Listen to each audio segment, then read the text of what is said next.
ये एक ऐसी फिल्म है जिसे देखकर 40 साल से ऊपर के लोगों का दिल भी फिर से धड़कने लगेगा। 30 साल बाद आज भी इस फिल्म का जादू वैसा ही बरकरार है। एक लड़का पहली बार घर जाने के लिए फ्लाइट में चढ़ा, पर जैसे ही वो अंदर पहुंचा उसने देखा कि उसकी सीट पर एक शरारती बच्चा बैठा हुआ था। उसे गुस्सा आने ही वाला था कि तभी एयर होस्टेस वहां आ गई। एयर होस्टेस ने उस बच्चे को हटाने के बजाय टॉम को सीधे फर्स्ट क्लास में बिठा दिया। वहां एलिस नाम की एक बड़ी कंपनी की बॉस बैठी थी जिसे एक गंजा आदमी परेशान कर रहा था। तभी एलिस को एक तरकीब सूझी और उसने टॉम को अपने पास खींच लिया। वो गंजा आदमी ये देखकर वहां से चला गया। पूरे रास्ते एलिस बस अपने काम में डूबी रही, लेकिन टॉम किसी शरारती बच्चे की तरह अपनी सीट की सेटिंग्स के साथ खेलने में मगन था। वो बार बार एलिस का ध्यान अपनी ओर खींचने की कोशिश कर रहा था, मगर उस रौबदार बॉस ने सपने में भी नहीं सोचा था कि सामने खड़ा ये लड़का उसकी पूरी जिंदगी ही बदल देगा। तभी अचानक प्लेन में बहुत तेज झटके लगने लगे और पूरा प्लेन बुरी तरह हिलने लगा। देखते ही देखते सभी यात्री घबरा गए, यहाँ तक कि एयर होस्टेस के भी हाथ पांव फूलने लगे। जैसे जैसे हलचल बढ़ी, प्लेन की लाइटें गुल हो गई। घबराहट में एलिस ने टॉम का हाथ जोर से पकड़ लिया। टॉम ने हाथ तो नहीं हटाया, लेकिन वो खुद इतना डर गया था कि उसके मुंह से आवाज तक नहीं निकल रही थी। खैर आखिर में प्लेन सही सलामत अपनी जगह पहुंच गया। एलिस को अपना सामान समेट कर जाते देख टॉम ने हिम्मत जुटाई और उसका नाम पूछ ही लिया। अपनी उस ड्रीम गर्ल को जाते देख टॉम काफी उदास हो गया। वो कितनी कामयाब और बड़ी इंसान थी और वो तो बस एक मामूली स्टूडेंट था। पर तभी उसकी नजर एलिस की जमीन पर गिरी हुई पेन ड्राइव पर पड़ी। उसने झट से अपनी बेल्ट खोली और उसके पीछे भागा, लेकिन एलिस तो अपनी सहेली की गाड़ी में बैठकर वहां से जा चुकी थी। अगले दिन एलिस पूरे आत्मविश्वास के साथ अपने ऑफिस पहुंची। उसकी पर्सनैलिटी ऐसी थी कि हर कोई उसे देखकर अदब से मुस्कुराने लगता था, पर पीठ पीछे लोग उसकी बुराई करते थे कि वो एक बहुत ही रूखी और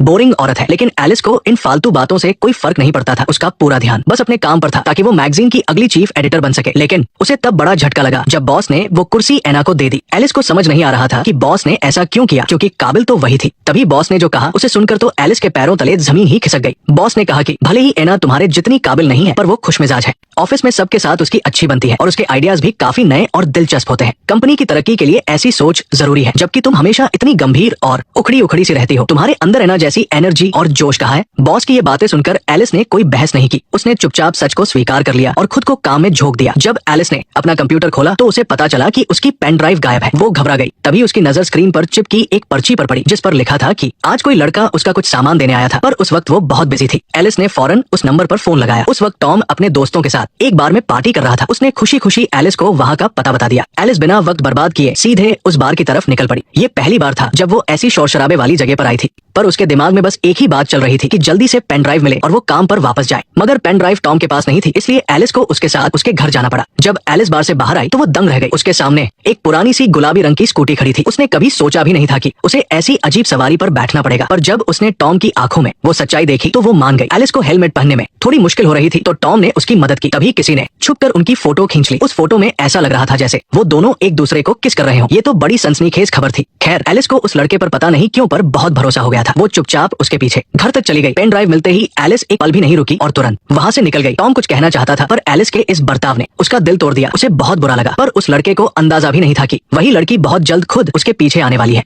अगले दिन एलिस हमेशा की तरह कॉन्फिडेंस के साथ ऑफिस पहुंची, पर वहां सब लोग कानाफूसी कर रहे थे और उसे अजीब नजरों से देख रहे थे। एलिस को कुछ समझ नहीं आ रहा था। तभी उसकी सहेली ने उसे एक फोटो दिखाई। उस फोटो को देखकर एलिस के होश उड़ गए। वो तुरंत बॉस के पास गई और सफाई देने लगी कि उसने ऐसा कुछ नहीं किया जिससे कंपनी का नाम खराब हो। पर बॉस ने जो कहा उसने एलिस को फिर से सोच में डाल दिया। एलिस तुम साइलेंस। वो काफी देर तक वही सुन खड़ी रही। अतीत में एक धोखेबाज आदमी की वजह से उसका प्यार से भरोसा उठ गया था। तलाक के बाद वो एक सिंगल मदर बन गई और उसकी पूरी दुनिया बस उसकी बेटी और काम तक ही सिमट कर रह गई थी। उसने अपनी फीलिंग्स के बारे में कभी सोचा ही नहीं। उसकी दोस्त ने सलाह दी कि उसे जिंदगी में आगे बढ़ना चाहिए और किसी को ढूंढना चाहिए। इससे उसकी बेटी को एक पूरा परिवार मिलेगा और शायद उसका करियर भी चमक जाए। घर लौटकर उसने म्यूजिक तेज किया और काफी समय बाद रेड वाइन का गिलास उठाया। अच्छे संगीत के बीच उसने अपनी पुरानी अलमारी खोली। उस वक्त एलिस ने एक बड़ा फैसला लिया। उसने अपने ऑफिस वाले अंदाज को पीछे छोड़ा और एक बहुत ही खूबसूरत ड्रेस पहनकर टॉम के कॉलेज पहुंच गई। उसे देखते ही वहां के सारे लड़के दीवाने हो गए। टॉम को यकीन ही नहीं हो रहा था कि एलिस खुद उससे मिलने आई है। उसे इतने करीब देखकर टॉम फिर से घबरा गया, पर साथ ही एलिस की खूबसूरती उसके दिल में उतर गई। दोनों ने साथ में कॉलेज घुमा और जाते जाते एलिस ने टॉम को डिनर पर बुला लिया। टॉम ने तुरंत हाँ कह दी। रात को जब वो मिले तो टॉम ने देखा कि रेस्टोरेंट के बाहर कमाल की लाइटिंग और प्रोजेक्शन लगा है। ये देखकर वो बहुत खुश हुआ और मस्ती करने लगा। इस बार एलिस ने भी उसका साथ दिया। ये सब उसके कलीग्स देख रहे थे और एलिस का ये नया रूप देखकर सब हैरान थे। फिर वो दोनों छत पर गए जहाँ ठंडी हवा चल रही थी। वहाँ टॉम ने डिजाइन को लेकर अपने कुछ बेहतरीन आइडियाज शेयर किए। एलिस बस उसे प्यार से मुस्कुराते हुए देखती रही। उस दिन के बाद से वो दोनों अक्सर मिलने लगे। अब एलिस को उस गुलाबी स्कूटी पर बैठने में कोई शर्म नहीं आती थी। एक सुहानी रात को जब हल्की बारिश हो रही थी, एलिस के पास उसकी बहन का फोन आया। टॉम से थोड़ी प्राइवेसी देने के लिए दूर चला गया, पर वो मन ही मन उसका ख्याल रख रहा था। उसे नहीं पता था कि फोन पर उसकी बहन उसके लिए रिश्ता ढूंढ रही थी। बहन ने कहा कि ये लड़का तुम्हारे लिए परफेक्ट है, वो बहुत कामयाब है और उसे तुम्हारी बेटी से भी कोई दिक्कत नहीं है। बहन ने उसे तुरंत घर बुलाया। मजबूरी में एलिस ने टॉम से झूठ बोल दिया कि उसकी बेटी बीमार है। ये सुनते ही टॉम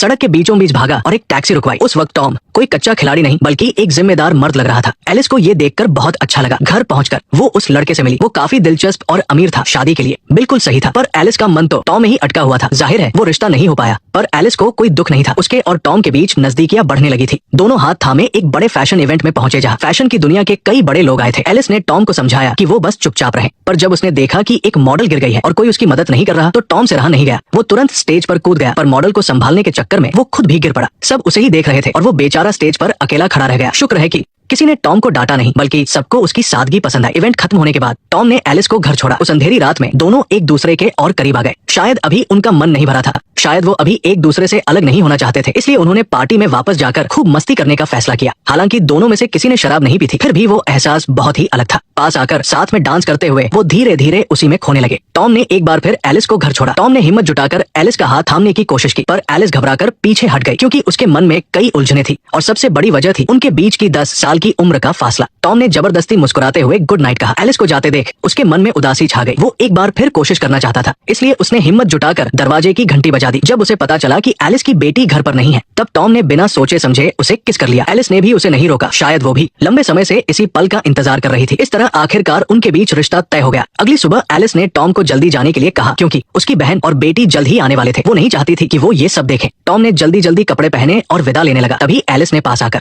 उसे एक प्यार भरा किस किया। टॉम उस मिठास में पूरी तरह खो गया। लेकिन जब एलिस काम पर जाने के लिए तैयार हुई तो उसने देखा कि पेड़ पर एक निशान लटका है और जमीन पर तीर बने हुए हैं। वो निशानों के पीछे पीछे चलती गई और हैरान रह गई जब उसने कुर्सी के नीचे एक टेप रिकॉर्डर देखा। हेडफोन लगाते ही टॉम की आवाज आई, एलिस क्या तुम सुन रही हो? मैं पूछना चाहता था कि क्या तुम आज रात ड्रिंक्स के लिए चलना चाहोगी? हम साथ में कुछ वक्त बिता सकते हैं, सिर्फ तुम और मैं। उसने एलिस को डेट पर बुलाया था। एलिस अपनी अनोखी स्कूटी पर सवार होकर खुशी खुशी निकल पड़ी। दोनों गलियों और रास्तों से गुजर रहे थे और उनके चेहरों पर खुशी की चमक थी। एलिस को फिर से जिंदगी की खूबसूरती महसूस होने लगी, जिससे उसे अपने काम में भी नए आइडियाज मिलने लगे। उसके बदलाव को देखकर ऑफिस के साथी भी उसकी तारीफ करने लगे और उन्हें यकीन था कि वो और भी अच्छा काम करेगी। लेकिन जिंदगी हमेशा उतार चढ़ाव से भरी होती है। हकीकत अक्सर सब कुछ बदल देती है। एक डेट के दौरान टॉम ने अचानक एलिस से अपने प्यार का इजहार किया। एलिस बहुत खुश थी और टॉम की हर बात बड़े ध्यान से सुन रही थी, पर तभी बेटी के फोन ने दोनों को वापस हकीकत में ला खड़ा किया। मैं यहाँ ज्यादा देर नहीं रुक सकती, मुझे ये सब बिल्कुल पसंद नहीं आ रहा है। मैं उसके साथ रहूंगी। तुम पक्का कह रही हो? हाँ, मुझे यकीन है। तुम शायद थोड़ी देर इंतजार करना चाहोगे। खामोशी। पहली बात तो ये कि मुझे तुम्हारे साथ रहना पसंद है। दूसरी बात, मुझे फिल्मों की काफी समझ है, पर तुम सुबह तक मेरे साथ यहाँ नहीं रुक सकते। तुम सुबह होने तक यहाँ मेरे साथ नहीं रह सकते।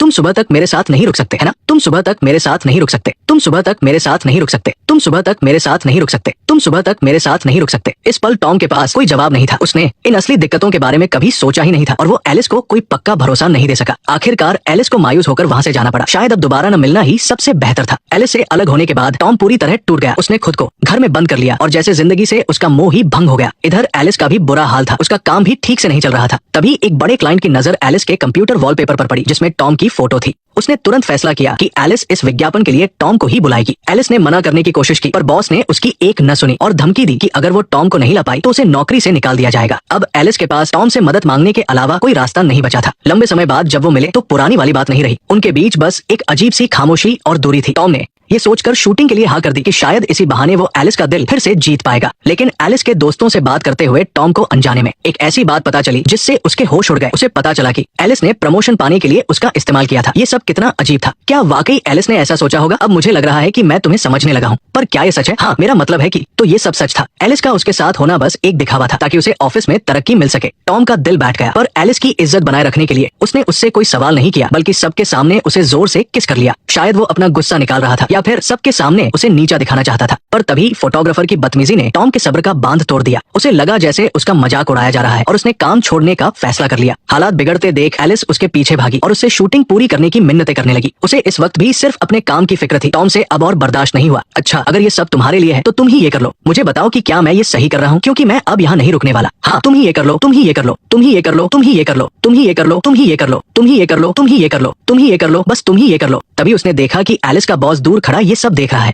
उसे अपनी गलती का एहसास हुआ और वो एक सहमे हुए बच्चे की तरह नजरें चुराने लगा, क्योंकि कहीं न कहीं वो अब भी एलिस का भला ही चाहता था। टॉम को मायूस होकर जाते देख एलिस का मन पछतावे और खुद के लिए नफरत से भर गया। आखिरकार एलिस की नौकरी चली गई और वो खुद को भी खो बैठी। लेकिन मुश्किल के इसी वक्त में उसने पहली बार अपने दिल की आवाज सुनी। दूसरों को गुलाबी स्कूटी पर चलते देख उसे अपनी कमी खलने लगी। पेड़ पर वो पुराना बोर्ड तो था, पर अब उस पर कोई दिशा नहीं थी। फिर एलिस ने धीरे से वो टेप रिकॉर्डर निकाला। टॉम की आवाज सुनते ही उसे एक सुकून मिला जैसा पहले कभी नहीं मिला था। उस पल उसे समझ आया कि उसे उस लड़के से गहरा प्यार हो गया है। वो अब समाज के डर से अपने जज्बातों को नहीं दबाना चाहती थी। उसने टॉम के पास जाने का फैसला किया और स्कूल पहुंच गई। वो उसकी क्लास में चली गई जहां सबने उसे गलती से नई टीचर समझ लिया। उसे पूरी क्लास को पढ़ाने के लिए कहा गया। सबकी नजरों के बीच एलिस घबरा गई। उसे समझ नहीं आ रहा था कि क्या करे, पर जैसे ही उसकी नजरें टॉम से मिली उसने अपनी खुशी के लिए एक बार फिर हिम्मत दिखाने का फैसला किया। मैं कोई मजाक नहीं कर रही हूँ, मैं कोई मजाक नहीं कर रही हूँ, मैं सच कह रही हूँ, मैं कोई मजाक नहीं कर रही हूँ, मैं सच कह रही हूँ, मैं कोई मजाक नहीं कर रही हूँ, मैं सच कह रही हूँ, मैं कोई मजाक नहीं कर रही हूँ, मैं सच कह रही हूँ, मैं कोई मजाक नहीं कर रही हूँ, मैं कोई मजाक नहीं कर रही हूँ, मैं सच कह रही हूँ, मैं सच कह रही हूँ,